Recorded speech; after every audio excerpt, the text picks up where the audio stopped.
I want to start with a very ordinary room. Fluorescent lights, a row of desks, a timetable on the wall, somebody somewhere insisting this is all preparing people for the future. Lovely. The odd thing is, schools and offices are still often designed as if change arrives politely. One trend replaces another. The graph slopes upward.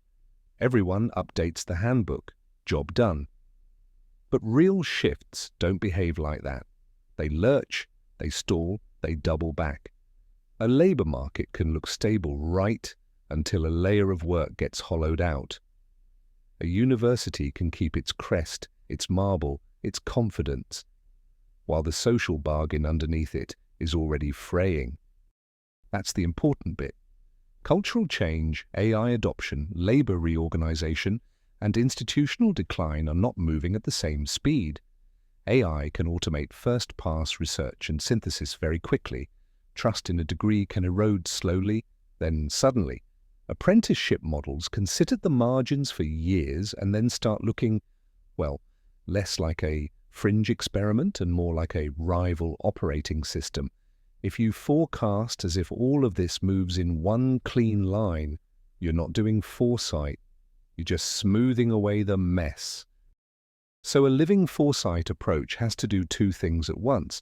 It has to look backward at the old stories that made certain institutions feel natural, inevitable, proper, and it has to track present signals with a bit of humility. Not just what the technology does, but what people now think work is for, where authority lives and who gets to certify intelligence. The future isn't waiting neatly ahead of us. It's being assembled in the present from bits of inheritance, pressure, improvisation, and panic. For a long time, business schools and offices drew authority from a familiar set of codes: hierarchy, credentials, stability, managerial control, visible presence.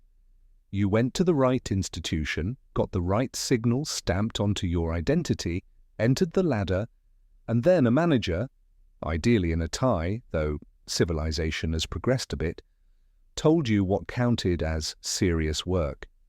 Consulting sold structured intelligence. Universities sold the credential that certified who was allowed to perform it.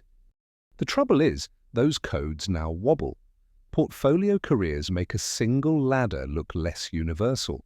Remote and hybrid work weaken the old equation between physical presence and legitimacy. AI-assisted labor exposes how much supposedly elite cognitive work had become routinized. Research, modeling, slide making, the sort of thing once billed at premium rates because it lived behind institutional walls. And as more people learn through platforms, peers, work-based programs, and personal systems, formal gatekeepers don't vanish, but they do lose their monopoly. This is why the story is cultural as much as structural. The meaning of expertise is changing. The meaning of authority is changing. Even the meaning of being qualified is being renegotiated in public. If information is less scarce, then prestige alone cannot do all the work it used to. Institutions that treat this as merely an efficiency problem, new software, refreshed branding, another strategy deck, are missing the deeper shift. The code itself is changing. And this is where I part company with the very shiny, very slide deck version of futurism. Foresight is not prediction in the weather app sense. It is interpretation. It's asking which old patterns still help us coordinate human life, which ones are decaying in place, and which buried capacities need to be recovered because the old model pushed them aside. Memory, in that sense, is a design tool. Not nostalgia, not a sentimental demand to restore some fantasy of stable careers and obedient institutions. More like salvage. What artifacts from the older system are still worth carrying forward?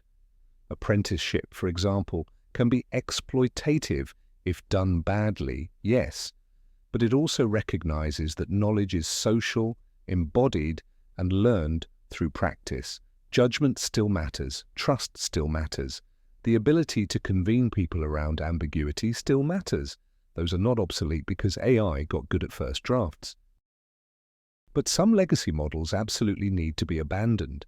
The expensive myth that credentials alone equal competence. The managerial fantasy that control is the same thing as coordination. The idea that institutions deserve authority just because they inherited it. So the work is not to defend the whole past or burn it down wholesale. It's to reread history selectively, honestly, unsentimentally, and decide what can be adapted for a more fractured century. If institutions respond well, schools in 20 years may look less like one long corridor toward a single credential and more like adaptive learning ecosystems, modular pathways, apprenticeship braided with formal study, real-time skill synthesis rather than one fixed degree meant to last a lifetime.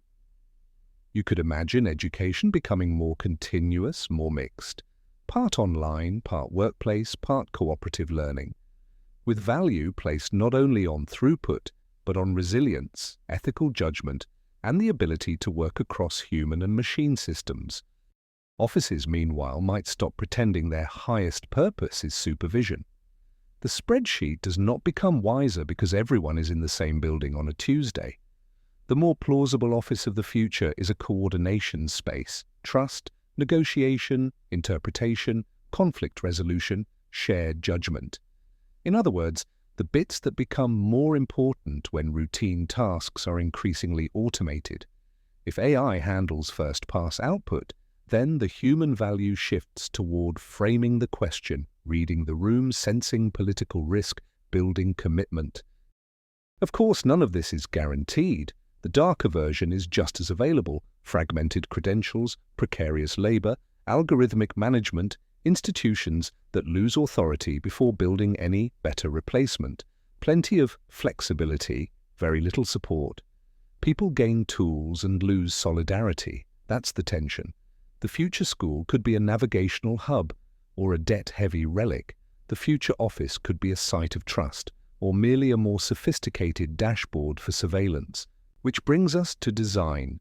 Many of our systems are still built on old narrative assumptions: linear careers, stable firms, fixed credentials, predictable progression, learn, enter, climb, retire. It was always a partial story, really, but now it's visibly breaking. Yet institutions keep optimizing for it. They measure efficiency inside a model that no longer describes the world particularly well. Future-ready systems need a different logic, more flexible, more iterative, better able to adjust as signals change.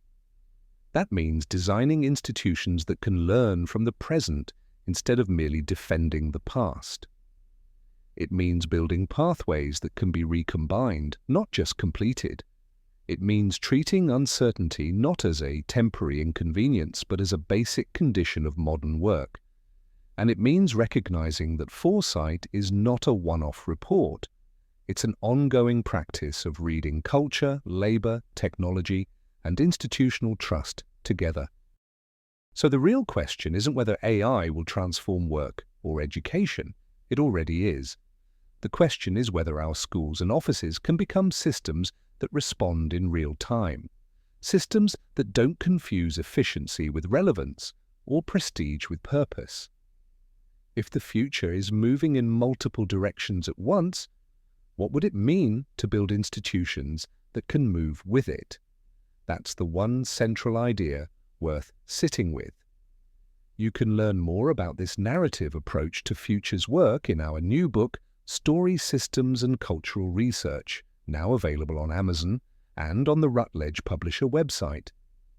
Thank you for listening. Until next time.